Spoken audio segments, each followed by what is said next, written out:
জন্য জটিল এবং কঠিন শাস্তি তাকে দেওয়া হচ্ছে। নবী সাল্লাল্লাহু আলাইহি ওয়াসাল্লাম সেজন্য বলেছেন, আউয়ালু মা ইউহাসাবু বিহিল আবদু ইয়াউমাল কিয়ামাতি আস-সালাহ। ও মুসলমান, তোমার মৃত্যুর পর তোমার রবের সামনে তোমাকে দাঁড়াতে হবে, কিয়ামতের ময়দানে একত্র হতে হবে। এই জীবনের প্রতিটি পা ফেলার জন্য হিসাব দিতে হবে, প্রতিটা ছোট বড় কর্মের জন্য জবাবদিহি করা লাগবে। যা খুশি তা করে চলে যাবে, দুনিয়াতে পার পেয়ে যাব।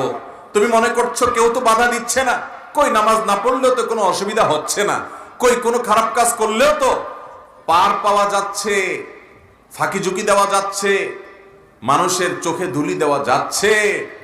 ও মুসলমান, আরশ আজিমের মালিকের কাছে সব রেকর্ড হচ্ছে, একটা একটা করে, একটা সুতা পরিমাণ কাজও যদি থাকে পাই পাই করে, ফামান ইয়ামাল মিসকালা যাররাতিন শাররান ইয়ারা, বিন্দু পরিমাণ জাররা পরিমাণও যদি কোনো খারাপ কাজ করেন তার পরিণাম আপনাকে